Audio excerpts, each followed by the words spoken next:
ഹക്കീമിന് ആ വയസ്സ് വരെയുള്ള ഹക്കീമിൻ്റെ അനുഭവങ്ങളായിരിക്കും അവനെ ഹക്കീമായിട്ട് ഡെവലപ്പ് ചെയ്തിട്ടുണ്ടാവും. 15 ദിവസം കുളിക്കാണ്ടെന്നുണ്ടായിരുന്നു. ആ ഗൂഗിൾ എവിടെയെന്നുള്ള ചോദ്യത്തിൽ തന്നെ നിങ്ങൾക്ക് അതിൻ്റെ ഒരു കരുതലും കെയറൊക്കെ നിങ്ങൾക്ക് ഫീൽ ചെയ്തിട്ടില്ലേ? നമുക്ക് എന്താ പറയുക, നമുക്കൊരു ഏട്ടനെ പോലെ നമ്മൾ കാണുന്ന ഒരാളുടെ കൂടെ അഭിനയിക്കുമ്പോൾ ഒരു എന്താ പറയുക സുഖമല്ലേ. ഏത് നടനെ നോക്കിയാലും ബ്ലെസ്സി സാറിൻ്റെ സിനിമയിൽ വേറൊരു തലത്തിലുള്ള രീതിയിലുള്ള അഭിനയ മുഹൂർത്തങ്ങൾ ആ സിനിമയിൽ ഉണ്ടാവും.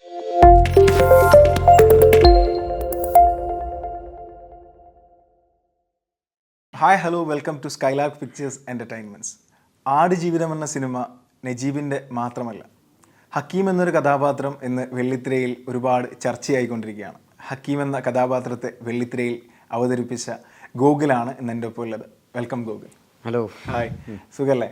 സുഖമായിട്ടിരിക്കുന്നു. പിന്നെ ഓക്കെ ഗോകുൽ, ഇപ്പോൾ ആടുജീവിതം എന്താ പറയുക, തിയേറ്ററിൽ ഒരു ഓളം ഉണ്ടാക്കിക്കൊണ്ടിരിക്കുകയാണ്.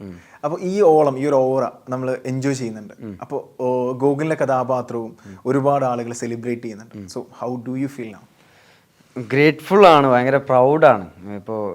ഇപ്പോൾ തന്നെ കുറേ പേര് കോളുകളായിട്ടും ടെക്സ്റ്റുകളായിട്ടും ഒക്കെ ഇങ്ങനെ ഫ്ലഡഡ് ആണ്. DMs ഒക്കെ ഫ്ലഡഡ് ആണ്. ഞാൻ എടുത്ത് നോക്കാനുള്ള സമയം കിട്ടിയിട്ടില്ല. ഇപ്പോൾ ഓരോ തിരക്കുകളും ഇങ്ങനെയൊക്കെ ആയിട്ട് ഞാൻ തന്നെ ഒരു സ്റ്റോറി ഇട്ടിട്ടുണ്ടായിരുന്നു മിഞ്ഞാന്ന്. ഇത്രയും അധികം റഷ് നിറഞ്ഞൊരു ഡേ എൻ്റെ ജീവിതത്തിൽ ഇന്നേ വരെ ഉണ്ടായിട്ടില്ല. അപ്പോൾ ഭയങ്കര ഓവർവെൽമിങ് റെസ്പോൺസൊക്കെ കേൾക്കുന്നതിനും കാണുന്നതിനൊക്കെ ഭയങ്കരധികം സന്തോഷമുണ്ട്. ഇപ്പോൾ നമ്മൾ ചെയ്ത സാധനം എല്ലാവരും അംഗീകരിക്കുന്ന കാണുമ്പോൾ, ഒരു ആക്ടർ എന്ന രീതിയിൽ കുറേ പേര് എന്നെ അംഗീകരിക്കുക കാണുമ്പോൾ, ഇൻഡസ്ട്രിയിൽ തന്നെയുള്ള കുറച്ചധികം പേര് ടെക്സ്റ്റുകളായിട്ടൊക്കെ തന്ന് അപ്രീസിയേഷനൊക്കെ തന്നിട്ടുണ്ട്. അപ്പോൾ അതൊക്കെ കാണുമ്പോൾ, അതൊക്കെ കേൾക്കുമ്പോൾ ആൻഡ് പ്രൗഡാണ്, ഓണേർഡാണ് and trying hard not to get it to my head. എൻ്റെ തലയിലേക്ക് അധികം അങ്ങനെ കയറ്റാതിരിക്കാൻ വേണ്ടിയിട്ടും ഞാൻ നോക്കുന്നുണ്ട്. അപ്പോൾ ഈ ഇൻഡസ്ട്രിയിൽ നിന്നുള്ളൊരു മെസ്സേജസ് ആരൊക്കെയായിരുന്നു അയച്ചിട്ടുണ്ടായിരുന്നു? ഇപ്പം ജയേട്ടൻ അയച്ചിട്ടുണ്ടായിരുന്നു. ചേട്ടന് അയക്കുകയല്ല, മെസ്സേജ് അയക്കുകയല്ല ചെയ്ത്. അതാണ് എന്നെ നമ്പർ തപ്പിപ്പിടിച്ച് എൻ്റെ ഇൻസ്റ്റയിൽ ആദ്യം നമ്പർ തരുമോയെന്ന് ചോദിച്ചു. ഞാനത് കണ്ടിട്ടില്ല. പിന്നെ നമ്പർ എവിടുന്നോ തപ്പിപ്പിടിച്ച് വിളിച്ചു. ഞാൻ വിളിച്ചപ്പോൾ എനിക്ക് എടുക്കാനും പറ്റിയില്ല ആ സമയത്ത്. എന്നിട്ട് ടെക്സ്റ്റ് ചെയ്തു, ഞാൻ ജയസൂര്യാണ്, വിളിക്കാൻ പറ്റുമെന്നുള്ളത്. അപ്പം ഓരോരോ സീനുകൾ ഇങ്ങനെ എടുത്തിട്ട് പറഞ്ഞു. അപ്പോൾ ആളെപ്പോലുള്ള ഒരു ഡെഡിക്കേറ്റഡ്, നമുക്കറിയാമല്ലോ ആൾ എടുക്കുന്ന എഫേർട്ടുകൾ, ഓരോ സിനിമയ്ക്ക് വേണ്ടിയിട്ട് ആൾ ചെയ്യുന്ന ഒരു ആക്ടർ എന്നുള്ള ചെയ്യുന്ന എഫേർട്ടുകൾ ഞാൻ റെസ്പെക്ട് ചെയ്യുന്നൊരു ആളാണ്. ഇതിന് മുന്നേ ആളുടെ സിനിമകളൊക്കെ കണ്ടിട്ട് നമുക്ക് അപ്പോൾ ആളുടെ കയ്യിൽ നിന്നൊക്കെ ഒരു അപ്രീസിയേഷൻ കിട്ടുക എന്ന് പറയുന്നത് പ്രൈസ്ലെസ്. ഓക്കെ, അതല്ലാതെ ആരെങ്കിലും വേറെ? ഇപ്പോൾ നസ്ലിനും അങ്ങനെ അങ്ങനെയൊക്കെ കുറച്ചധികം ആൾക്കാർ അങ്ങനെ വന്നുകൊണ്ടിരിക്കുകയാണ് ഇപ്പോൾ ഓരോ ദിവസങ്ങളായിട്ട്. എല്ലാവർക്കും റിപ്ലൈ കിട്ടോ? റിപ്ലൈ എല്ലാവർക്കും ഇങ്ങനെ ടൈം കിട്ടുമ്പോൾ നോക്കുന്നുണ്ട്. Okay okay. ഗോകുൽ, ഇപ്പോൾ ഗോകുലിൻ്റെ അഭിനയത്തെ പറ്റി പറയുകയാണെങ്കിൽ, ഒരു സ്കൂൾ കലോത്സവത്തിൽ ബെസ്റ്റ് ആക്ടർ ആയിരുന്ന ഒരാൾ, അയാളുടെ അഭിനയ മോഹം എന്ന് മുതലായിരുന്നു സ്റ്റാർട്ട് ചെയ്തിട്ടുണ്ടായിരുന്നു? എൻ്റെ അഭിനയ മോഹം ഒരു മോഹമായിട്ട് ഇപ്പോൾ ആദ്യത്തെ കുറച്ച് ചെറുപ്പത്തിലൊക്കെ പിന്നെ വിനോദ് ഗോർ ഇല്ലേ, വിനോദ് മാഷാണ് എൻ്റെ ഗുരു, ആദ്യത്തെ ഗുരു. 2ാം ക്ലാസ് പഠിക്കുമ്പോൾ ഒരു കുറിഞ്ഞി പൂച്ചയുടെ ഒരു മോണാക്ട്, അങ്ങനെ അത് ഒരു 2-3 കൊല്ലം സാറിനെ ഓരോ കൊല്ലങ്ങളിലായിട്ട് ഓരോരോ മോണാക്റ്റുകളായിട്ട് എന്നെ ട്രെയിൻ ചെയ്യിപ്പിക്കാറൊക്കെ ഉണ്ടായിരുന്നു. അത് അപ്പോഴൊക്കെ ഞാൻ ഇങ്ങനെ ഒരു സീരിയസ് ആയിട്ട് നമുക്ക് പ്രൊഫഷനായിട്ട് കാണാൻ പറ്റുന്നുള്ള രീതിയിലുള്ള ചെറിയ കുഞ്ഞല്ല. അപ്പോൾ കലോത്സവത്തിലൊക്കെ പോവുക, അന്നൊക്കെ എന്ന് പറഞ്ഞാൽ ഇങ്ങനെ കലോത്സവത്തിലൊക്കെ പോകുന്ന നല്ല സെലിബ്രേഷൻ അല്ലേ. കുറേ ആൾക്കാരെ, കുറേ സ്കൂളുകളിൽ നിന്ന് വരുന്ന, കളർഫുൾ അല്ലേ, കുറേ സ്കൂളുകൾക്കൊക്കെ വരുന്ന ആളുകളെ കാണാം, മീറ്റ് ചെയ്യാം, നമ്മളെ പരിപാടികൾക്ക് പോകാം. അങ്ങനെ പ്രൈസൊക്കെ കിട്ടുമ്പോൾ സന്തോഷമാണ്, പ്രൈസൊക്കെ വാങ്ങാൻ പോകുമ്പോൾ. അപ്പോൾ അത് അങ്ങനെയൊക്കെയുള്ള കുറേ ഉണ്ടായിരുന്നു. പിന്നെ പ്ലസ് ടു പഠിക്കുന്ന സമയത്ത് ഒരു നഗ്നനായ തമ്പുരാൻ എന്നുള്ളൊരു നാടകം ചെയ്തിട്ടുണ്ടായിരുന്നു. M. മുകുന്ദൻ്റെ സ്വതന്ത്ര നാടകാവിഷ്കാരം കഥയുടെ. അപ്പോൾ അത് ചെയ്ത് സംസ്ഥാന കലോത്സവം, സബ് ജില്ല കഴിഞ്ഞു, ജില്ല കഴിഞ്ഞു, സംസ്ഥാനത്ത് പോയി. സംസ്ഥാന യുവജനോത്സവത്തിൽ അതിന് ബെസ്റ്റ് ആക്ടറായിട്ട് അവാർഡ് കിട്ടി അതിന് വേണ്ടിയിട്ട്. അപ്പോഴാണ് എൻ്റെ ഉള്ളിൽ തന്നെ ഒരു കോൺഫിഡൻസ് ബൂസ്റ്റ് വന്നത്. ചെയ്യാൻ പറ്റും എന്നുള്ളൊരു, പ്രൊഫഷണലായിട്ട് തന്നെ നമുക്ക് ഇതിനെ സമീപിക്കാൻ പറ്റും എന്നുള്ള രീതിയിലുള്ളൊരു മൊറാൽ ബൂസ്റ്റ് കിട്ടിയത് ആ ഒരു അംഗീകാരത്തിനെ കൊണ്ടാണ് എനിക്ക് പറയുകയാണെങ്കിൽ. ഓക്കെ, ഇപ്പോൾ ഈ ഒരു ആടുജീവിതത്തിലേക്കുള്ള വരവ് ഗൂഗിൾ പറഞ്ഞ് ഞാൻ കേട്ടിട്ടുണ്ട്. ഒരു ബ്ലെസ്സി സാറിൻ്റെ ഒരു ഫ്ലാറ്റിലേക്ക് വന്നു, ബ്ലെസ്സി സാറിൻ്റെ കൂടി പരിചയമുള്ള നിങ്ങളുടെ ഒരു മ്യൂച്വൽ ഫ്രണ്ട് ത്രൂ നിങ്ങൾ ഒഡീഷനിലേക്ക് എത്തുകയാണ്. സോ ഒഡീഷനിൽ എന്തെങ്കിലും ചെയ്യുന്ന ബ്ലസ്സി സാർ പറയുമ്പോൾ അമ്മയെ കൊന്ന നിരപരാധിയായ ജയിൽ പുള്ളിയുടെ ആ ഒരു കഥാപാത്രം ചെയ്യാൻ എന്താണ് കാരണം? അത് എന്താ കാരണം എന്ന് ചോദിച്ചാൽ അത് എനിക്കിപ്പോഴും അറിയില്ല. അത് ഇപ്പം നമ്മളെന്തെങ്കിലും ചെയ്യാൻ പറയുമ്പോൾ നമ്മൾ ഒന്ന് ആലോചിക്കുമല്ലോ, പെട്ടെന്ന് മനസ്സിൽ വന്നൊരു കാര്യം ഇതാ. ചിലപ്പോൾ അതിന് മുന്നേ കണ്ട ഏതെങ്കിലും സിനിമകൾ എന്നെ ഇൻഫ്ലുവൻസ് ചെയ്തിട്ടുണ്ടാവാം, അതിന് മുന്നേ വായിച്ചെന്തെങ്കിലും നോവലുകളോ കഥകളോ എന്നെ ഇൻഫ്ലുവൻസ് ചെയ്തിട്ടുണ്ടാകാം. എന്തോ പെട്ടെന്നൊരു ഇൻസ്റ്റൻസിൽ ഒരു 5 മിനിറ്റ് ആലോചിച്ചപ്പോൾ എനിക്ക് എന്തോ പെട്ടെന്ന് ഇത് ചെയ്യാനാണ് തോന്നിയത്. ഇപ്പോൾ നമ്മൾ അങ്ങനെ ഉണ്ടല്ലോ, ഇത് ഇപ്പോൾ ആക്ടിങ് വർക്ക്ഷോപ്പുകളിലോ, ഇതിപ്പോൾ തിയേറ്റർ വർക്ക്ഷോപ്പുകളിലൊക്കെ നമ്മളെ കൊണ്ട് ഇങ്ങനെ ഓരോന്ന് ചെയ്യിപ്പിക്കുകയാണല്ലോ ചെയ്യുക. എന്തെങ്കിലും ചെയ്യുമെന്നൊക്കെ പറഞ്ഞിട്ട് അങ്ങനെ ചെയ്യിപ്പിക്കുക ചെയ്യുക. ഓരോരോ ഇൻസ്റ്റൻസുകൾ നമ്മളോട് അഭിനയിച്ച് കാണിക്കാനൊക്കെ പറയുകയാണല്ലോ ചെയ്യുക. അപ്പോൾ ഒരു പ്രാവശ്യം ഞാൻ പ്രസവിക്കുന്നതൊക്കെ തിയേറ്ററിൽ ചെയ്യുന്ന സമയത്ത് പ്രസവിക്കുന്നതൊക്കെ അങ്ങനെ പ്രസവിക്കുന്നത് അഭിനയിച്ച് കാണിക്കാനൊക്കെ പറഞ്ഞിട്ടുണ്ട്. ഇപ്പോൾ അങ്ങനെയുള്ള ഒരു സംഭവങ്ങളൊക്കെ ഉണ്ടായിട്ടുണ്ട്. അപ്പോൾ അങ്ങനെ ഒരു ഇൻസ്റ്റൻസ് എന്തോ ഒരു പെട്ടെന്നൊരു മൊണോലോഗ് പോലെ പെട്ടെന്ന് തോന്നി, അത് ഫുൾ ഓഫ് ചെയ്തു. അത് ഇഷ്ടപ്പെട്ടു ബ്ലസ്സി സാറിന്. അതുകൊണ്ട് ഞാനിപ്പോൾ നമ്മളിപ്പോൾ സംസാരിക്കുന്നു, ഇന്റർവ്യൂ ഒക്കെ ചെയ്യുന്നു. അല്ല, അത് മുമ്പ് എപ്പോഴെങ്കിലും മോണോ ആക്ടിലോ നാടകത്തിലോ ഒക്കെ ചെയ്ത രംഗമാണോ? അല്ലല്ല, അത് ഫ്രഷ്. അതാ ഞാൻ പറഞ്ഞ, എന്തോ പെട്ടെന്ന് എന്തോ ഒരു സാധനം സ്ട്രൈക്കായി. 5 മിനിറ്റ് ആലോചിച്ചപ്പോൾ എന്തോ സ്ട്രൈക്കായതാണ് സംഭവം. അങ്ങനെ അത് ചെയ്തു. അല്ലാതെ അതിന് മുന്നേ ഒരു ഇൻസ്റ്റന്റിലും അങ്ങനത്തെ ഒരു സാധനം ചെയ്തിട്ടില്ല. ഓക്കെ.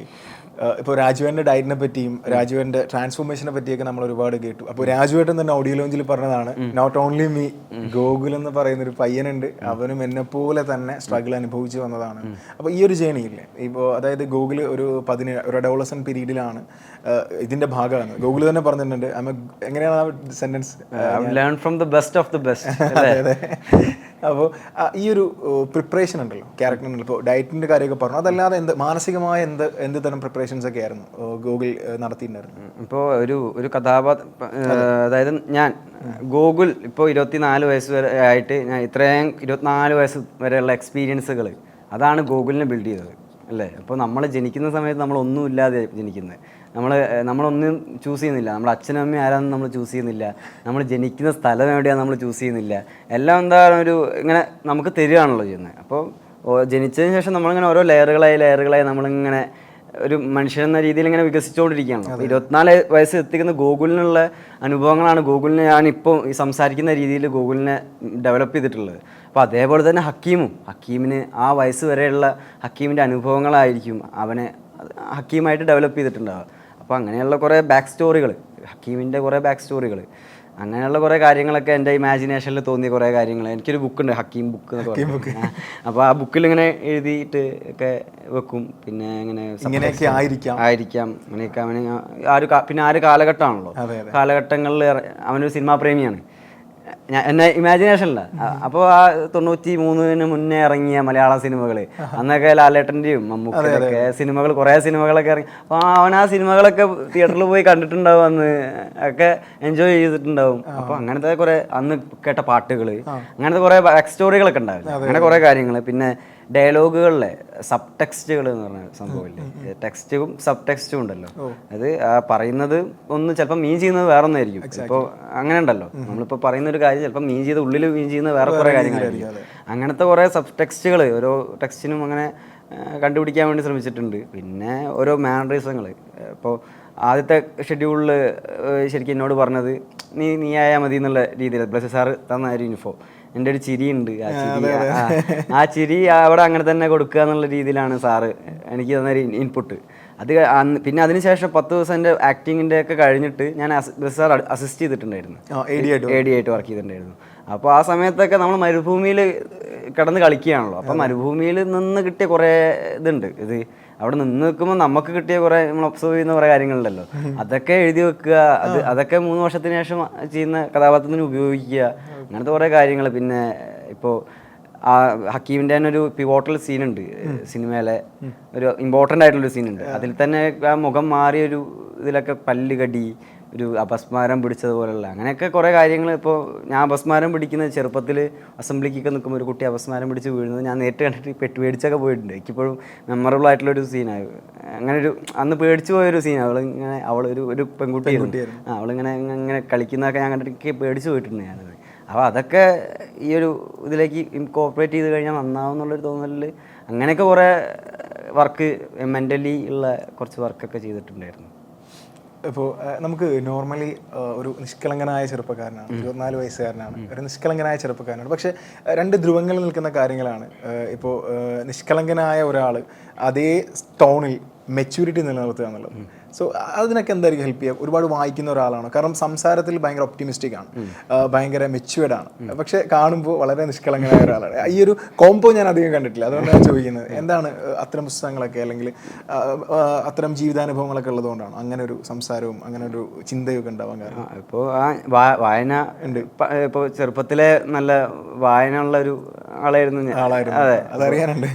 ഇപ്പോൾ ചെറുപ്പത്തിലെ അമ്മയോടൊക്കെ വാശി പിടിച്ചിട്ട് ബാലരമ, ബാലഭൂമി അങ്ങനത്തെ സംഭവങ്ങൾ ചെറുപ്പത്തിൽ ഓരോ വെള്ളിയാഴ്ചയും ബാലരമ വരാൻ കാത്തിരിക്കുന്ന നമ്മളൊരു ഇതുണ്ടായിരുന്നു. മായാവിയും ലുട്ടാപ്പിയൊക്കെ വായിക്കുന്ന. അങ്ങനെ കുറച്ച് വളർന്നപ്പോൾ വളർച്ചയിൽ കൂടെ വായനയുടെ ഒരു ഇത് മാറിയായിരുന്നു, ഒരു ഇത് മാറി. പിന്നെ യാത്രകൾ ചെയ്യാൻ ഇഷ്ടമുള്ള ആളാണ്. അപ്പം കഴിഞ്ഞ കൊല്ലം ഒരു ഹിച്ച് ഹൈക്കിങ് ജേണി ഒക്കെ ചെയ്തിട്ടുണ്ടായിരുന്നു.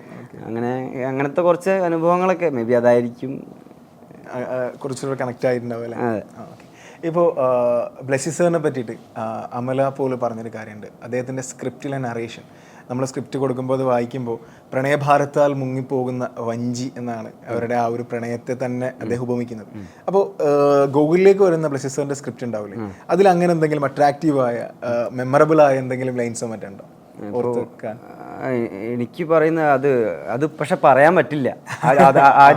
ഒരു സീനിലുണ്ട്, അത് സ്പോയിലറാണ്. അത് പറഞ്ഞു കഴിഞ്ഞാൽ അതിലൊരു എഴുതി വെച്ച കുറച്ച് സംഭവങ്ങളുണ്ട് സ്ക്രിപ്റ്റിൽ. അത് പറഞ്ഞു കഴിഞ്ഞാൽ അതൊക്കെ ആ എഴുതി വെച്ചത് നമുക്ക് വായിച്ചാൽ തന്നെ സുഖമല്ലല്ലോ. അത് എഴുതി വെച്ചത് വായിക്കാൻ കിട്ടുന്ന സുഖമല്ല, ഒരു വേറൊരു കൈൻഡ് ഓഫ് ഇമോഷനാണ്. അത് പറയുന്നില്ല, അത് ആ സാഹചര്യത്തിലാണ്. അപ്പോൾ അതൊക്കെയാണ്, അത് വാക്കുകളുണ്ട്, അത് ഞാൻ പറയുന്നില്ല, പറഞ്ഞ പ്രശ്നമാണെങ്കിൽ. ഓക്കെ, ഇപ്പോൾ ഇബ്രാഹിം ഖാദിരിയെ പറ്റി പറയുകയാണെങ്കിൽ, ജമ്മി, എനിക്ക് തോന്നുന്നു ജിമ്മി ചായനല്ലേ അങ്ങനെയല്ലേ വിളിക്കുന്നത്. അപ്പോൾ ഞങ്ങൾ നേരത്തെ സംസാരിച്ചിരുന്നു. അപ്പോൾ അദ്ദേഹം, ഞാൻ നോക്കുമ്പോൾ ഒരു മരുഭൂമിയിൽ അദ്ദേഹം നിങ്ങൾക്ക് തണലാവുന്നുണ്ട്. ഒരു മരീചികയാണ് ഇബ്രാഹിം ഖാദിരി എന്ന് പറയുന്ന ആൾ. സോ അദ്ദേഹമായിട്ടുള്ള എക്സ്പീരിയൻസ്, ഒരു ഇൻ്റർനാഷണൽ ആക്ടറാണ്. നമ്മൾ കണ്ട സിനിമകൾ, നമ്മളിപ്പോൾ ഗോകുലിൻ്റെ ഒരു പ്രായത്തിൽ എത്രത്തോളം ഇൻ്റർനാഷണൽ സിനിമകൾ കണ്ടിട്ടുണ്ടെന്ന് എനിക്കറിയില്ല. പക്ഷേ എങ്കിൽ പോലും ഒരു ഇൻ്റർനാഷണൽ ആക്ടറുടെ അഭിനയിക്കുമ്പോൾ എന്താണ് ഒരു പ്രധാന വ്യത്യാസം, അല്ലെങ്കിൽ എന്തായിരുന്നു എക്സ്പീരിയൻസ് അദ്ദേഹമായിട്ടുള്ള? ഇപ്പോൾ ഒരു ഇൻ്റർനാഷണൽ ആക്ടറുടെ കൂടെ ഇപ്പോൾ ആൾ ആദ്യം വരുന്ന സമയത്ത് നമ്മൾ കേൾക്കുന്നത് എന്താ വെച്ചാൽ, ആളുടെ IMDb ഒക്കെ എടുത്ത് സെർച്ച് ചെയ്ത് നോക്കിയപ്പോൾ നമുക്ക് കാണുന്നത് ആള് ബ്രൂസ് വില്ലിസിന്റെ ഒപ്പരൊക്കെ അഭിനയിച്ച ആളാണ്. ബോൺ സീരീസ് ഒക്കെ ഇല്ലേ, ബോൺ സീരീസിലൊക്കെ ആക്ട് ചെയ്തൊരു ആക്ടറാണ് ജിമ്മി ചായൻ. അപ്പോൾ അങ്ങനെയുള്ള ഒരു ആക്ടറെ കൂടെ അപ്പോൾ ആക്ടർ വരുമ്പോൾ നമുക്കൊരു എക്സ്പെക്റ്റേഷൻ ഉണ്ടാവുമല്ലോ. ഓക്കെ, ഹോളിവുഡ് പറഞ്ഞ ഒരു എക്സ്പെക്ടേഷൻ ഉണ്ടല്ലോ. ആള് ആ എക്സ്പെക്ടേഷനൊക്കെ പൊട്ടിച്ചെഴുതിയിട്ട് ആള് വന്നിട്ട് കൂൾ മൈൻഡ്, ഗോ കൂൾ, അങ്ങനെയൊക്കെ വിളിക്കല്, ഗോ കൂൾ. അപ്പോൾ അങ്ങനെ ഒരു ബന്ധം, ഒരു മെൻറ്റർ എന്നുള്ള രീതിയിലുള്ള ഒരു ബന്ധം ഞാനും ജിമ്മി ചായനും തമ്മിൽ ഉണ്ട്. പിന്നെ നമ്മൾ ഇടയ്ക്ക് പാർട്ടിയൊക്കെ ചെയ്യാറുണ്ടായിരുന്നു. അങ്ങനത്തെ കുറച്ച് നല്ല നല്ല മൊമെന്റ്സ് ആണ് ജിമ്മി ചായൻ്റെ ഒപ്പരമുള്ളത്. പിന്നെ ജിമ്മി ചായൻ പറഞ്ഞ കുറേ ഹോളിവുഡ് കഥകളുണ്ട്, കുറേ കഥകളൊക്കെ ഷെയർ ചെയ്യാറുണ്ട്, ഹോളിവുഡ് കഥകൾ. അതൊക്കെ എന്താ പറയുക, പിന്നെ ആളുടെ എന്താ പറയുക ചെറിയൊരു ആക്ടിങ് സ്റ്റൈൽ എന്ന് പറയുന്നത് എനിക്ക് തോന്നുന്ന സിനിമ കണ്ടവർക്കൊക്കെ മനസ്സിലാവും. ചെറിയ സബ്റ്റിൽ ചിരിയും സബ്റ്റിലായിട്ടുള്ള കണ്ണുകൊണ്ടുള്ള ചെറിയൊരു മൈന്യൂട്ടായിട്ടുള്ള കുറച്ച് കൺവേ ചെയ്യുന്നുണ്ട്. അങ്ങനെയുള്ള ഒരു കൈൻഡ് ഓഫ് എന്താ പറയുക ആക്ടിങ് രീതിയാണ് അദ്ദേഹത്തിൻ്റെ കൾച്ചർ. ഇപ്പം നമ്മൾ മലയാളികൾ എക്സ്പ്രസീവ് ആണല്ലോ, ഹോളിവുഡ് ആളുകളെക്കാളും നമ്മൾ എക്സ്പ്രസീവ് ആണ്. അപ്പോൾ അതാണ് ആ കൾച്ചറൽ ഡിഫറൻസ് തന്നെയാണ് ആളുടെ ആക്ടിങ്ങിൻ്റെ സ്റ്റൈലിങ്ങിലുള്ള ഒരു ഡിഫറൻസ് എന്ന് എനിക്ക് തോന്നുന്നത്. ഓക്കെ, ഇപ്പോൾ ഈ ഇബ്രാഹിം സാറിൻ്റെ ഇംപ്രസീവായി തോന്നിയ എന്തെങ്കിലും ആക്ടിങ് ടോൺ ഉണ്ടോ? അതായത് സെന്റിമെന്റ്സ് അഭിനയിക്കുമ്പോഴോ മറ്റോ നമുക്ക് ഇത് അടിപൊളിയായിട്ടുണ്ടല്ലോ അദ്ദേഹം ചെയ്തതെന്ന് തോന്നി എന്തെങ്കിലും ഒരു പറയാൻ പറ്റുമെങ്കിൽ? അത് എനിക്ക് തോന്നുന്നു ട്രെയിലറിൽ തന്നെ ഉണ്ട്, മസ്റ്റ് വാക്ക് ടിൽ ഡൈ സംഭവമൊക്കെ ഇല്ലേ. ആ ഒരു സമയത്തൊക്കെ കൊള്ളുന്ന ഒരു സംഭവത്തിലാണ് ആള് പറയുന്നത്. ആള് പക്ഷേ ഇതിന് തൊട്ട് മുന്നേ വരെ കളിച്ച് ചിരിച്ച് നടന്നിട്ട് അവിടെ പോയിട്ട് ഇങ്ങനെയൊക്കെ വേറെ ക്യാരക്ടർ പിടിച്ച് ഇങ്ങനെ ഇരിക്കുന്ന ഒരു മനുഷ്യനൊന്നുമല്ല. അതിന് മുന്നേ വരെ കളിച്ചിരിച്ച് നടന്നിട്ട് നേരെ പോയിട്ട് അങ്ങ് ചെയ്യും. അങ്ങനെ പെട്ടെന്ന് അങ്ങ് ട്രാൻസ്ഫോം ചെയ്യും, വേറൊരു കഥാപാത്രമൊക്കെ ഒരു മൂഡൊക്കെ പിടിച്ചിട്ട്. അപ്പോൾ അതൊക്കെ പിന്നെ ആളുടെ ഒരു ചിരിയൊക്കെ ഉണ്ട്, നിസ്സഹായനായിട്ടുള്ളൊരു ഒരു ഒരു ചെറിയ ഒരു സീനിൽ, എൻ്റെ ഒരു ഇമ്പോർട്ടൻറ്റ് സീനിൽ നിസ്സഹായനായിട്ടൊന്ന് നോക്കാൻ ഒരു സാധനമുണ്ട്. അതൊക്കെ എന്താ അങ്ങനത്തെ കുറച്ച് സാധനങ്ങളൊക്കെ അതൊക്കെ എടുക്കുമ്പോൾ ഞാൻ ബിഹൈൻഡ് ദ ക്യാമറ കണ്ടുകൊണ്ടിരിക്കുകയായിരുന്നു അതൊക്കെ എടുക്കുമ്പോൾ. അപ്പോൾ അതൊക്കെ എന്താണ് ആ ഒരു പ്രൈസ്ലെസ്, എന്താ പറയുക, ഒരു വലിയൊരു മൊമെൻറ്റ്സാണ് അത് ബാക്കിൽ നിന്ന് കാണാൻ പറ്റിയത് എന്നുള്ള രീതിയിൽ. ഗൂഗിളിൽ ഇപ്പോൾ കാണുമ്പോൾ ഇടയ്ക്ക് എനിക്ക് ഹക്കീമായി തോന്നാണ്. ചില സമയങ്ങളിൽ നമുക്കൊരു ഉള്ളിൽ എന്തോ ഒരു സങ്കടം വരാം സിനിമയുടെ കാര്യങ്ങൾ ആലോചിക്കുമ്പോൾ. എനിക്ക് ഏറ്റവും ടച്ചായ സീൻ എന്ന് പറഞ്ഞാൽ ഇപ്പോൾ രാജുവേട്ടനെ രണ്ടാമത് കാണുന്ന ഒരു സീനുണ്ടല്ലോ. സത്യം പറഞ്ഞാൽ എനിക്കറിയില്ല, ഒരു ഗൂഗിളിൽ നിന്നൊരു നടൻ എസ്റ്റാബ്ലിഷ്ഡ് ആവുന്നതിൻ്റെ മാക്സിമമാണ് ഞാൻ അവിടെ കണ്ടത്. കാരണം ഒരിക്കലും എക്സ്പെക്റ്റ് ചെയ്യാത്ത ഒരു ആക്ടിങ് ടോൺ ഞാൻ അവിടെ കണ്ടു. ഗൂഗിളിൽ വരുന്നു, എനിക്കറിയില്ല എത്രത്തോളം പറയാൻ പറ്റുന്നു, but still that was wonderful. അത് പറയാതിരിക്കാൻ പറ്റില്ല. ഗൂഗിളിൽ ഒരുപാട് ഭാവിയുള്ളൊരു ചെറുപ്പക്കാരനായിട്ടാണ് എനിക്ക് തോന്നിയിട്ടുള്ളത്. സോ ഈ രാജുവേട്ടനായിട്ടുള്ള ആ ഒരു ബോണ്ടിങ് എങ്ങനെയായിരുന്നു? അദ്ദേഹം ഇപ്പോൾ ഗൂഗിൾ എവിടെയെന്ന് ചോദിക്കുന്ന തൊട്ടാണ് കേരളക്കര മൊത്തം ഗൂഗിളിനെ സെർച്ച് ചെയ്ത് തുടങ്ങുന്നത്. അതിന് മുമ്പ് വരെ, സിനിമ ഇറങ്ങുന്നതിന് മുമ്പ് വരെ ഗൂഗിൾ എന്നൊരാളെ ഒരുപാട് ആളുകൾക്ക് അറിയില്ല, സിനിമയിലെ അണിയറ പ്രവർത്തകർക്കല്ലാതെ. പക്ഷേ സിനിമ ഇറങ്ങിയതിന് ശേഷം ഗൂഗിളിനെ സെർച്ച് ചെയ്യുന്നുണ്ട് ആളുകൾ. ബട്ട് അതിനു മുമ്പ് ഗൂഗിളിനെ അഡ്രസ്സ് ചെയ്യപ്പെടണം എന്നുള്ളൊരു വാശിയുള്ള ആളായിട്ടാണ് രാജുവേട്ടനെ തോന്നിയിട്ടുള്ളത്. സോ എങ്ങനെയാണ് അദ്ദേഹമായിട്ടുള്ള ഒരു റിലേഷൻ? ഇപ്പോൾ ആ ഗൂഗിൾ എവിടെയെന്നുള്ള ചോദ്യത്തിൽ തന്നെ നിങ്ങൾക്ക് അതിൻ്റെ ഒരു കരുതലും കെയറൊക്കെ നിങ്ങൾക്ക് ഫീൽ ചെയ്തിട്ടില്ലേ? അത് സെറ്റിലുടനീളം ഞാനൊരു അങ്ങനത്തെ ഒരു കരുതലും ഫീലൊക്കെ ഞാൻ ഫീൽ ചെയ്തിട്ടുണ്ട്. അപ്പോൾ ആൾക്ക് ഒരു ആർട്ടിസ്റ്റിനെ റെസ്പെക്റ്റ് ചെയ്യുക, അത് താൻ ചെയ്യുന്ന അതേ പണി തന്നെയാണ് കൂടെ നിൽക്കുന്നവന് ചെയ്യുന്നത്. ഇപ്പോൾ നജീബും ഹക്കീമും തമ്മിലുള്ളൊരു ബന്ധമുണ്ട്, ഒരു ബ്രദർലി ഫീൽ ഉണ്ട്. അത് നമ്മുടെ ഇടയിൽ ഉണ്ടായതുകൊണ്ടാണ് എനിക്ക് തോന്നുന്നു കൂടുതൽ ആ ഒരു സീനുകളൊക്കെ ചെയ്യുമ്പോൾ നമുക്കത് കൂടുതൽ ചെയ്യാൻ പറ്റിയത്, നമുക്ക് മനോഹരമാക്കാൻ പറ്റിയത്. നമ്മളുടെ ഇടയിലുള്ള ഒരു ടെൻഷനോ കാര്യങ്ങളോ അങ്ങനെ നമ്മൾ കംഫർട്ടബിൾ ആയിരുന്നു, അങ്ങോട്ടും ഇങ്ങോട്ടും വളരെയധികം കംഫർട്ടബിൾ ആയിരുന്നു. അപ്പോൾ അങ്ങനെയുള്ളൊരു സിറ്റുവേഷനിൽ നമുക്ക് എന്താ പറയുക, നമുക്കൊരു ഏട്ടനെ പോലെ നമ്മൾ കാണുന്ന ഒരാളുടെ കൂടെ അഭിനയിക്കുമ്പോൾ ഒരു എന്താ പറയുക സുഖമല്ലേ, ഒരു കംഫർട്ടബിൾ അല്ലേ. അപ്പം അങ്ങനെയുള്ള കെയറിങ്ങും കാര്യങ്ങളൊക്കെയാണ് രാജുവേട്ടൻ. പിന്നെ ഞാൻ നോക്കിക്കാണുന്നത് എങ്ങനെയാ വെച്ചാൽ, രാജുവേട്ടനെ സംബന്ധിച്ചിട്ട് സിനിമ എന്ന് പറയുന്നത് ഒരു പാഷനാണ്, അതൊരു ഫുൾ പാക്കേജാണ് സിനിമയുടെ. ഇപ്പോൾ എന്ത് മേഖലയിലും ഇത് ഓരോരോ ടേമുകളൊക്കെ അതിനിടെ യൂസ് ചെയ്യാറുണ്ട് സെറ്റിലൊക്കെ. നമുക്ക് മനസ്സിലാവാത്ത കുറേ ടേമുകളൊക്കെ യൂസ് ചെയ്യും. അപ്പോൾ ഞാൻ ഇങ്ങനെ ചോദിക്കും എന്താ ഇതെന്നൊക്കെ ചോദിക്കും. അപ്പോൾ ഞാൻ നോക്കിക്കാണുന്നത് രാജുവേട്ടൻ എന്നുള്ളൊരു സിനിമ ബ്രീത്ത് ചെയ്യുന്ന ഒരു മനുഷ്യന്, ആ സിനിമയോട് ഒരു മനുഷ്യൻ, ഏത് മനുഷ്യനായാലും അത് സിനിമയോട് അത്ര ആത്മാർത്ഥതയോടെ അത്ര ഡെഡിക്കേറ്റഡായിട്ട് ആ ആർട്ട് ഫോമിന് നിൽക്കുന്ന ഒരാളെ എപ്പോഴും രാജുവേട്ടന് ആരായാലും അത് പ്രിയപ്പെട്ടവനായിരിക്കും അല്ലെങ്കിൽ പ്രിയപ്പെട്ടവളായിരിക്കും, അത് ആരാണെങ്കിലും. ഓക്കെ. ഇപ്പോൾ രാജുവിനെ പറ്റി പറയുമ്പോൾ ഇപ്പോൾ എന്താ പറയുക, മാസ്റ്റർ ഓഫ് സിനിമ എന്ന് നമുക്ക് വിശേഷിപ്പിക്കാൻ പറ്റുന്ന ഒരാളാണ് ഗൂഗിൾ പറഞ്ഞത് എടുത്ത് പറയുകയാണെങ്കിൽ. അപ്പോൾ അഭിനയിക്കുന്ന സമയത്തൊക്കെ എടാ മോനെ ഇതിങ്ങനെ ചെയ്യുക കുറച്ചുകൂടെ ബെറ്റർ ആവില്ലേ, അങ്ങനെ എന്തെങ്കിലും അഡ്വൈസസ്? ചില ഈ ടെക്നിക്കലായിട്ടുള്ള കുറച്ച് കാര്യങ്ങളൊക്കെ ഇല്ലേ, അതായത് ക്യാമറ ഫേസിങ് അല്ല, അതായത് ഇപ്പോൾ നമ്മൾ ക്യാമറ ഫേസ് ചെയ്തിട്ടൊക്കെ ചെയ്യുന്നൊക്കെ രീതിയിലുള്ള അങ്ങനത്തെ കുറച്ച് എനിക്കറിയില്ലല്ലോ. ഇപ്പോൾ അതായത് നമുക്ക് ഒക്കെ ഇമോഷണലായിട്ടുള്ള കാര്യങ്ങളൊക്കെ നമ്മൾ ചെയ്യാം, പിടിക്കുക എന്നുള്ള മൈൻഡിൽ വെച്ച് പിടിക്കുക എന്നൊക്കെ അറിയാം. പക്ഷെ അത് ക്യാമറയ്ക്ക് കിട്ടിയില്ലെങ്കിൽ അത് വേസ്റ്റ് ആയി പോകുമല്ലോ. അങ്ങനത്തെ കുറേ ടെക്നിക്കലായിട്ടുള്ള കുറേ കാര്യങ്ങളുണ്ട്. അത് ഇപ്പോൾ ഈ ഫ്രെയിമിൻ്റെ ഔട്ടാവും നീ അങ്ങനത്തെ കുറേ ടെക്നിക്കലായിട്ട് എനിക്കറിയാത്ത, ഞാനൊരു തുടക്കക്കാരനായതുകൊണ്ട് തന്നെ എനിക്കറിയാത്ത കുറേ കാര്യങ്ങളുണ്ടായിരുന്നു. അതൊക്കെ ഓരോ ഇടയ്ക്ക് നമ്മൾ കയ്യിൽ നിന്ന് പോകുമ്പോൾ അങ്ങനത്തെ കുറേ കാര്യങ്ങളൊക്കെ കയ്യിൽ നിന്ന് പോകുമ്പോൾ അതൊക്കെ കറക്റ്റ് ചെയ്ത് തരാറുണ്ട്. ഓരോ കാര്യങ്ങളൊക്കെ മീറ്റർ പിടിക്കുന്നതല്ലാതെ അങ്ങനത്തെ കുറേ കാര്യങ്ങളുണ്ടല്ലോ. എന്താ പറയുക, പിന്നെ ഈ മീറ്റർ പിടിക്കുന്ന ഈ ടെക്നിക്കൽ കാര്യങ്ങളാണ്. പിന്നെ ഇടയിൽ ചില സാധനങ്ങളിലൊക്കെ അങ്ങനെ ഒരു ലുക്ക് ഒക്കെ കൊടുത്തോന്നൊക്കെ പറയുമ്പോൾ അങ്ങനെയൊക്കെയുള്ള സാധനങ്ങളൊക്കെ അങ്ങനെയൊക്കെ ചില ഇൻഫോസൊക്കെ തരാറുണ്ട്. പിന്നെ എനിക്ക് തോന്നുന്നു ഒരു ഷോട്ടുണ്ട്, ഒരു സീൻ തന്നെ ഉണ്ട്. എനിക്ക് തോന്നുന്നു അതിപ്പോൾ സിനിമയിലില്ല, കട്ട് ചെയ്ത് പോയ ഒരു സീനാണ് അത്. ബ്ലസ്സി സാറ് ഒരു ബ്രില്യൻറ്റ് ആയിട്ട് ഒരു ദിവസം വൈകുന്നേരം ഇരിക്കുക, ബ്ലസ്സി സാറ് ഇതുപോലെ കാലൊക്കെ ഇട്ടിട്ട് സ്ക്രിപ്റ്റ് ഒരു പേപ്പറൊക്കെ എടുത്തിട്ട് സാറ് ഇരുന്ന് എഴുതുക, ഹക്കീമ നിനക്ക് വേണ്ടി ഒരു സീനാണ് പറഞ്ഞിട്ട് ഒരു സീനൊക്കെ എഴുതിയിട്ടൊക്കെ ഉണ്ടായിരുന്നു. അല്ല, അത് ജസ്റ്റ് ഒരു ഹാലൂസിനേഷനൊക്കെ പോലെ, ഒരു ഡ്രീമൊക്കെ കാണുന്ന പോലത്തെ ഒരു സീക്വൻസ് ആയിരുന്നു. ഹക്കീം ഒരു ഡ്രീം കാണുന്ന പോലത്തെ. അല്ല, എനിക്കിപ്പോൾ അത് സിനിമ കണ്ടപ്പോൾ തോന്നി അതിൻ്റെ ആവശ്യം അവിടെ ഇല്ല എന്നുള്ളൊരു. അപ്പോൾ അത് കറക്റ്റാണ്. അത് ഇപ്പോൾ സാറ് കട്ട് ചെയ്ത തീരുമാനം അത് കറക്റ്റാണ്. കാരണം അതും കൂടി ഒക്കെ ഉണ്ടായിരുന്നു ചിലപ്പോൾ വേറെന്തോ ചിലപ്പോൾ മാച്ച് ഉണ്ടാവില്ലായിരിക്കാം.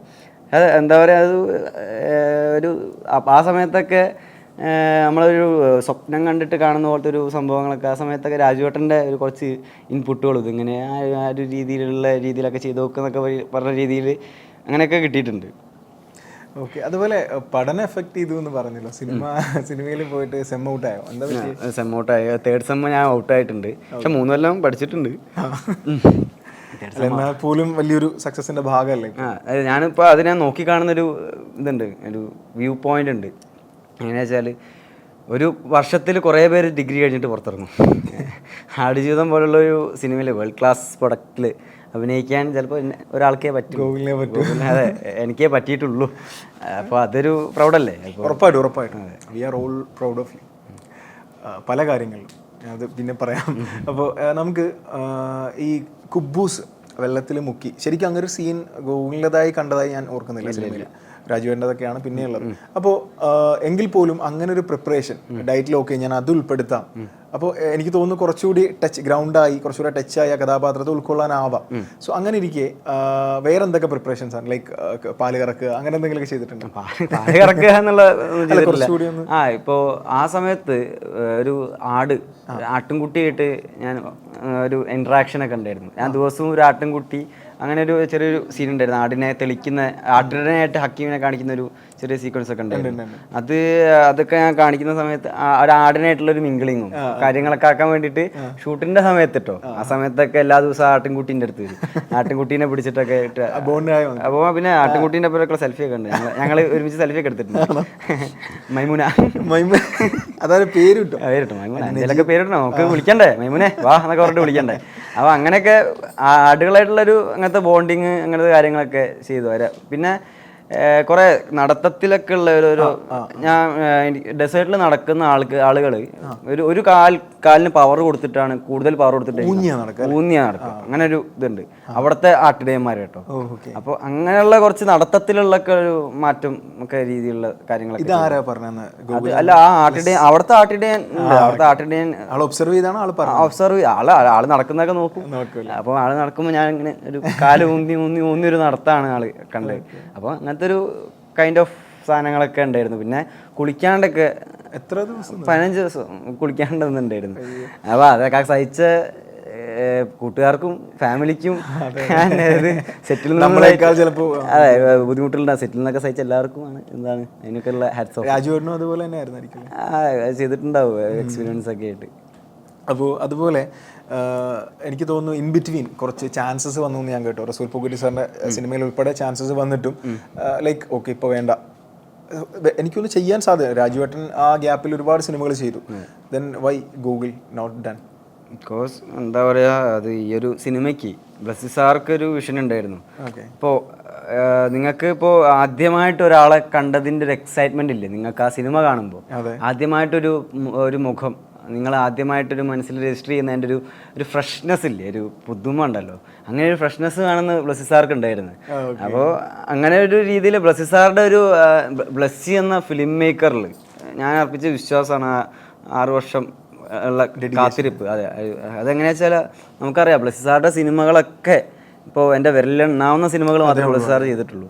അപ്പോൾ അത്രയും സിനിമകൾ ചെയ്ത് അത്രയും സിനിമകളൊക്കെ അത്രയും മനോഹരമാക്കിയിട്ടുള്ള ഏത് നടനെ നോക്കിയാലും ബ്ലസ്സി സാറുടെ സിനിമയിൽ വേറൊരു തലത്തിലുള്ള രീതിയിലുള്ള അഭിനയം മുഹൂർത്തങ്ങൾ ആ സിനിമയിൽ ഉണ്ടാവും. ഏത് നടനാണെങ്കിലും, ഇപ്പോൾ ലാലേട്ടനായിക്കോട്ടെ, മമ്മൂക്കി ആയിക്കോട്ടെ, ഇപ്പോൾ ദിലീപേട്ടനായിക്കോട്ടെ, ഇപ്പോൾ ആരായാലും അങ്ങനെ അവരെ എന്താണ് മാക്സിമം ഒരു ആക്ടറിനെ മാക്സിമം പിടിക്കുക എന്നുള്ള സാധനം ബ്ലസ്സി സാർ ചെയ്യാറുണ്ട്.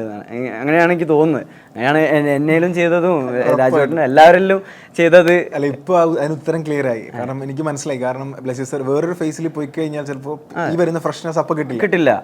അപ്പോൾ ആ സിനിമയിൽ അഭിനയിച്ച പയ്യനല്ലേ ചോദിക്കുമല്ലോ. അപ്പോൾ അങ്ങനെ ഒരു ഫ്രഷ്നെസ് ഫീൽ ചെയ്യാണ്. അപ്പോൾ അതിനെന്താ ഈ ഒരു വലിയൊരു പ്രൊജക്റ്റിന് വേണ്ടിയിട്ട് എൻ്റെ കൊടുത്തു കഴിഞ്ഞാലും നല്ല റിസൾട്ട് അവിടെ ഉണ്ടാവും എന്നുള്ളൊരു ഹോപ്പ് എപ്പോഴും ബ്ലസ്സി സാർ എനിക്ക് തന്നിട്ടുണ്ടായിരുന്നു. അപ്പോൾ ആ ഒരു ഹോപ്പിലാണ് 6 വർഷക്കാലം നിന്നത്. ഇപ്പോൾ അതിനുള്ള എന്താ പറയുക അംഗീകാരങ്ങളും കോംപ്ലിമെൻസും കിട്ടുമ്പം ബ്ലസ്സി എന്നുള്ള ഫിലിം മേക്കർ ബ്ലസ്സി സാർ എപ്പോഴും റൈറ്റ് ആയിരുന്നു എന്നുള്ള അതാണ് നമുക്കിപ്പോൾ തെളിഞ്ഞു വരുന്നത്. അപ്പോൾ അതായത് എൻ്റെ വയസ്സുണ്ട് അതല്ലേ സാറിൻ്റെ എക്സ്പീരിയൻസ്, എൻ്റെ വയസ്സിനേക്കാളുണ്ട് സാറിൻ്റെ എക്സ്പീരിയൻസ്. ഓക്കെ, ഗോകുൽ അതുപോലെ ഫണ്ണായിട്ടുള്ള എനിക്ക് തോന്നിയൊരു കാര്യം എന്താ അറിയോ, മുടി വളർത്തിയിരുന്ന സമയത്ത് നാട്ടിൽ കോഴിക്കോട് നിന്നാണോ ബാംഗ്ലൂരിൽ നിന്നാണോ എന്ന് അറിയില്ല, മുടി വളർത്തിയതിന്റെ പേരിൽ ലുക്കിന്റെ പേരിലൊക്കെ പോലീസ് പിടിച്ചിട്ടുണ്ട് എന്ന് കേട്ടു. അത് സംഭവം കോഴിക്കോട് വെച്ചിട്ട് ഇത് പോവായിരുന്നു, വണ്ടിയിൽ പോവായിരുന്നു, ഹെൽമെറ്റ് വെക്കാതെ. ഒഫൻസ് ആണ്, സോറി, ഡോൺ റിപ്പീറ്റ് ദിസ്. ആരും ഇത് കണ്ടിട്ട് എന്നാലും എപ്പോഴെങ്കിലും ഒക്കെ. അപ്പോൾ അങ്ങനെ പോയ സമയത്ത് പോയി വണ്ടി ഓരോന്ന് കൈ കാണിച്ചപ്പോൾ നിർത്താതെ പോയി. അപ്പോൾ എൻ്റെ നമ്പറിൽ RC-യിലെ നമ്പറൊക്കെ ഉണ്ടാവില്ല, നോക്കി തിരിച്ചു വിളിച്ചിട്ട് അവർ ചൂടായി. അപ്പം ഇപ്പോൾ ഞാൻ തിരിച്ചു പോയപ്പോൾ ചൂടായിട്ട് ഇപ്പോൾ എന്താണ് കഞ്ചാവാണോ ഇതാണോ എന്നൊക്കെ പറഞ്ഞിട്ട്, നീ ഇതല്ലേ ഇതൊക്കെ പറഞ്ഞിട്ട് അവർ പറഞ്ഞു. ആ സമയത്ത് കോൺസ്റ്റബിളാണ് ഇത്. ഭയങ്കര നമുക്ക് അറിയാലോ, പോലീസുകാർ പിടിച്ചു കഴിഞ്ഞാൽ സ്വാഭാവികമായിട്ടും അത് കൈ കാണിച്ചിട്ട് നിർത്താതെ പോയി കഴിഞ്ഞാൽ പിന്നെയും കുറ്റമാണല്ലോ. പിന്നെ അവർക്ക് അങ്ങനെ ചിന്തിക്കുകയും ചെയ്യാലോ, കാരണം ഞാൻ കൈ കാണിച്ച് നിർത്താതെ പോയത് ഇതുകൊണ്ടൊക്കെ ആവാമെന്ന് ചിന്തിക്കുന്നതിലും തെറ്റില്ല. അപ്പൊ അന്ന് തപ്പി കഞ്ചാവാണോ എന്നൊക്കെ നീ ചോദിച്ചിട്ടുണ്ട്, താടി മുടിയൊക്കെ ഉണ്ടല്ലോ, കഞ്ചാവാണോ എന്നൊക്കെ രീതിയിൽ ചോദിച്ചിട്ടുണ്ടായിരുന്നു. അപ്പൊ ഞാൻ പറഞ്ഞ ഇതിനൊക്കെയാണ് കോൺസ്റ്റബിളിനോട് പറഞ്ഞപ്പോൾ. പിന്നെ SI ഉണ്ട്, SI അന്ന് ഉണ്ടായിരുന്ന SI ബ്ലസ്സി സാർ അസിസ്റ്റന്റ് ആവാൻ വേണ്ടിയിട്ടൊക്കെ നടന്നൊരു ആളായിരുന്നു. സിനിമാ മോഹിയായിട്ടുള്ള, അതെ, കാക്കിക്കുള്ളിലെ കലാഹൃദയമായിരുന്നു SI. സാറിന് മനസ്സിലാവില്ല?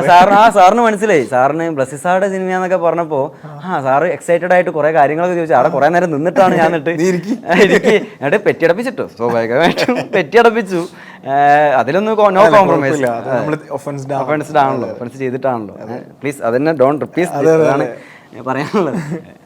അതുപോലെ ബാംഗ്ലൂരിൽ ഇൻ ബിറ്റ്വീൻ ആ ഒരു കാലയളവിൽ ജോലികൾ ചെയ്തു വന്നു. എന്തായിരുന്നു അത്? ഒരു സ്വന്തം കാലിൽ നിൽക്കുക, ആ ഒരു കൺസെപ്റ്റിലായിരുന്നു? സ്വന്തം കാലിൽ നിൽക്കല്ലേ. എന്നെ വീട്ടിലങ്ങനെ എന്താ പറയുക, ഒരു സാധാരണ മിഡിൽ ക്ലാസ് ഫാമിലി എന്ന് പറയാം. അല്ലാതെ എന്താ പറയുക, കൂടുതൽ അങ്ങനെ പട്ടിണി കിടക്കേണ്ട കഷ്ടപ്പാടൊന്നും ഇതുവരെ വീട്ടിലുണ്ടായിരുന്നില്ല. ഞാൻ കൊണ്ടുവന്നിട്ട് വേണ്ട വീട്ടിൽ എന്താ പറയുക അവർക്ക് ജീവിക്കാനും കാര്യങ്ങൾ. അപ്പോൾ അവർ തന്ന കാശ് കൊണ്ടാണ് ഇത്രയും കാലം ഞാൻ ജീവിച്ചതും. ഓക്കെ, പക്ഷേ എന്താ പറയുക, ഇടയ്ക്ക് നമുക്ക് തോന്നുമല്ലോ നമ്മളെ ചിലവുകൾക്കൊക്കെ നമ്മൾ തന്നെ ഡിപ്പെൻഡ് ചെയ്യാന്നുള്ള രീതിയിൽ. അവരെ ഡിപ്പെൻഡ് ചെയ്യണ്ട, ചിലപ്പോൾ നമ്മളെയൊക്കെ ചിലവ് നമ്മൾ തന്നെ ചെയ്യാന്നുള്ള രീതിയിൽ. അങ്ങനെ ഞാൻ ഈ ഡ്രൈവറായിട്ട് ബാംഗ്ലൂരിൽ ഞാൻ ഡ്രൈവറായിട്ട് ഇങ്ങനെ ഓരോ പിക്കപ്പ് ആൻഡ് ഒരു ആപ്പ് ഉണ്ട്. ആപ്പിനെ വെറുതെ പ്രൊമോഷൻ ആക്കണ്ടെന്ന് വെച്ചിട്ടാണ്. ആപ്പിൽ രജിസ്റ്റർ ചെയ്തിട്ട് അതിൽ ഡ്രൈവറായിട്ട് അങ്ങനെ ഒരു സ്ഥലത്ത് പിക്കപ്പ് ഡ്രോപ്പ് സർവീസിലൊക്കെ കൊണ്ടു കൊടുക്കുക. വീട്ടിൽ പോയിട്ട് കാർ എടുത്തിട്ട് സർവീസിനൊക്കെ കൊണ്ടു കൊടുക്കുക. അങ്ങനെയൊക്കെയുള്ള ഒരു ബുക്ക് ചെയ്ത് കഴിഞ്ഞാൽ നമ്മൾ അവിടെ പോയിട്ട് ചെയ്യാന്നൊക്കെ ഉള്ള അങ്ങനെ ഒരു സാധനം ചെയ്തിട്ടുണ്ടായിരുന്നു. ഡെലിവറി ബോയിട്ടൊക്കെ പോയിട്ടുണ്ടായിരുന്നു ആ സമയത്ത്. അതൊക്കെ ആ കോവിഡിൻ്റെ സമയത്ത് കോഴിക്കോട് നഗരം തുറന്ന് വിശാലമായി കിടക്കുക, ഒരു വണ്ടി പോലും ഇല്ലാതെ സമയത്ത് വിശാലമായി കിടക്കുക. ആ സമയത്താണ് ഞാൻ ഡെലിവറി ബോയ് ആയിട്ട് പോയത്. അപ്പോൾ അതൊക്കെ ഞാൻ എന്താ പറയുക കുറച്ച് എൻജോയ് ചെയ്തിട്ടുമുണ്ട്. വിശാലമായ കോഴിക്കോട് നഗരത്തിൽ അന്ന് വണ്ടി ഓടിച്ച് പോകാൻ പറ്റുന്ന 3 പേരേ ഉള്ളൂ. ഒന്നെങ്കിൽ ആംബുലൻസ്, ഇല്ലെങ്കിൽ പോലീസ്, ഇല്ലെങ്കിൽ ഫുഡ് ചെയ്യുന്ന ആൾക്കാർ. അപ്പോൾ അതിലൊരു എന്താ പറയുക എൻജോയ് ചെയ്തിട്ടുണ്ട് അന്നത്തെ. ഓക്കെ, ഇപ്പോൾ ഒരു ഭാഗത്തൊരു ചർച്ച നടക്കുന്നത് എന്താണെന്നറിയോ, സിനിമയെ ബേസ് ചെയ്ത് തന്നെ. ഇപ്പോൾ നോവൽ വായിച്ചവർക്കറിയാം, ഹക്കീം മരണപ്പെടുന്നതായിട്ടാണ് ഇതിലും പറയുന്നത്. ഇവൻ നമ്മൾ സിനിമയിൽ കാണുന്നതും അങ്ങനെയാണോ? സ്പോയിലർ അല്ല ആണോ? അല്ലെങ്കിൽ നമുക്ക് കട്ട് ചെയ്യാൻ കുഴപ്പമില്ല.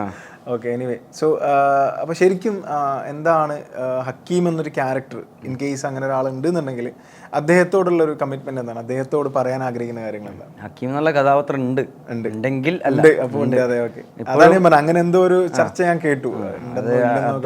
അദ്ദേഹം നജീബിക്കെ പോലെ തന്നെ അവിടുന്ന് എസ്കേപ്പ് ചെയ്തിട്ട്, പക്ഷെ അവിടെ സ്റ്റേ ബാക്ക് ചെയ്തു. അന്ന് അവർ തിരിച്ച് നാട്ടിലേക്ക് വരാതെ അന്ന് സ്റ്റേ ബാക്ക് ചെയ്തു.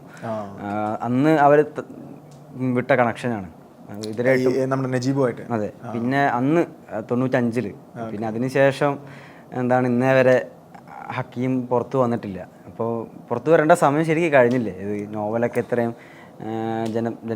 ശ്രദ്ധ നേടുകയും ഒക്കെ സിനിമ വരുന്നു ഒക്കെ, ഹക്കീം പുറത്തു വരേണ്ട സമയം കഴിഞ്ഞു. പക്ഷെ അദ്ദേഹം പുറത്തു വരുന്നില്ല. കാരണം അദ്ദേഹത്തിന് എന്തെങ്കിലും പേഴ്സണൽ ആയിട്ടുള്ള കാര്യങ്ങളായിരിക്കാം. അദ്ദേഹത്തിന് ചിലപ്പോൾ ഈ ട്രോമ ആളുടെ അടുത്ത് പറയാൻ ആഗ്രഹം ഉണ്ടാവില്ലായിരിക്കാം. അങ്ങനെ ലൈം ലൈറ്റിൽ നിന്നിട്ട് ആളുടെ അടുത്ത് ഷെയർ ചെയ്യാൻ പറ്റിയൊരു എക്സ്പീരിയൻസ് അല്ലല്ലോ ശരിക്കും പറയുകയാണെങ്കിൽ. അവർക്കും ഉണ്ടാവില്ലേ, കുറച്ച് ബുദ്ധിമുട്ടുകൾ ഉണ്ടാവില്ല ഇങ്ങനെ ഷെയർ ചെയ്യുന്ന കാര്യങ്ങൾ, ഇൻസെക്യൂരിറ്റികളൊക്കെ കാര്യങ്ങളുണ്ടാവും. അപ്പം അത് പ്രത്യേകിച്ച് ഇത് ഹക്കീം അനുഭവിച്ചത് അവൻ്റെ ഏറ്റവും ചെറുപ്രായത്തിലാണ്. അവൻ്റെ എന്താ ഞാൻ ഇപ്പോൾ പറയുന്ന ബഡ്ഡിങ് സ്റ്റേജിൽ, ഇത് യുവാവിനെ അഡൽട്ട് ആക്കുന്ന സ്റ്റേജിലാണ്. അപ്പോൾ അത് ഭയങ്കരമായിട്ടുള്ള രീതിയിൽ അദ്ദേഹത്തെ എഫക്റ്റ് ചെയ്തിട്ടുണ്ടാവും.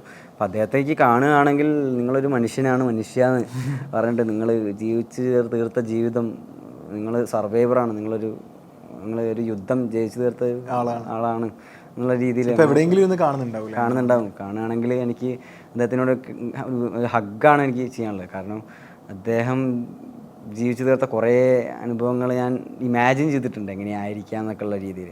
നോവലിൽ തന്നെ പറയുന്നുണ്ട്, അതായത് ചൂട് പഴുപ്പിച്ചിട്ട് വെക്കുക, ആസനത്തിൽ ഒക്കെ കമ്പ് കുത്തിക്കയറ്റുക, ഹക്കീമിനെ അതൊക്കെ കൊണ്ടാവാം. അങ്ങനത്തെ കുറേ കാര്യങ്ങൾ ഇപ്പോൾ നോവലിൽ പറയുന്നുണ്ട്. നവജീബിക്കേനേക്കാൾ കൂടുതൽ യാതന അനുഭവിച്ചത് ഹക്കീമാണെന്നുള്ള രീതിയിലാണ് പറയുന്നത്. അപ്പോഴും അവൻ്റെ പ്രായം കൊണ്ടായിരിക്കും അവൻ ആ ഹോപ്പ് എപ്പോഴും ഉണ്ടായിട്ടുള്ളത്. തിരിച്ചു പോകാം എന്നുള്ളൊരു ഹോപ്പ്. അപ്പോൾ എന്തായാലും ഗൂഗിൾ എനിക്ക് ഫൈനലി പറയാനുള്ളത്, വളരെ നല്ലൊരു അഭിനേതാവാണ്, നന്നായി തന്നെ ചെയ്തിട്ടുണ്ട്. ഒരുപാട് ഞാൻ ഉള്ളിൽ നിന്ന് പറയാണ്, എനിക്ക് ഒരുപാട് കണക്ട് ചെയ്യാൻ പറ്റിയിട്ടുണ്ട്. നല്ല എന്ന് വെച്ച് കഴിഞ്ഞാൽ നമ്മൾ ഒരു പുതുമുഖം അഭിനയിക്കുന്നു എന്ന് ഒരു തോന്നലും തോന്നാതെ, ഞാൻ സിനിമ കണ്ട് അടുത്തിരിക്കുന്ന ആൾ കരയുന്നത് ഞാൻ കണ്ടു. ഞാൻ അങ്ങനെ എക്സ്പ്രസീവായിട്ട് കരയുന്ന ഒരാളല്ല. പക്ഷെ സ്റ്റിൽ ഉള്ളിൽ സങ്കടമുണ്ട്, കണ്ണ് ചിലപ്പോൾ നിറയാം, പക്ഷെ എന്നാൽ പോലും എക്സ്പ്രസീവായി അത് കാണിക്കുന്ന ആളല്ല. പക്ഷെ എന്നാലും എൻ്റെ അടുത്തിരുന്ന ആളത് ഭയങ്കരമായിട്ട് കരയുന്നുണ്ടായിരുന്നു പല സിറ്റുവേഷൻസിലും. സോ അതുപോലെ ഒരുപാട് നല്ല നല്ല മുഹൂർത്തങ്ങൾ നിങ്ങൾ ചെയ്തു വെച്ചിട്ടുണ്ട്. അപ്പോൾ ഇനിയും മലയാള സിനിമക്ക് ഒരു മുതൽക്കൂട്ടായി മാറട്ടെ. ഒരുപാട് സിനിമകൾ, ഇതുപോലെ അഭിനയ പ്രാധാന്യമുള്ള സിനിമകൾ കയ്യിലേക്ക് വരട്ടെ. എന്തായാലും ഒരുപാട് വിജയാശംസകൾ. Thank you so much.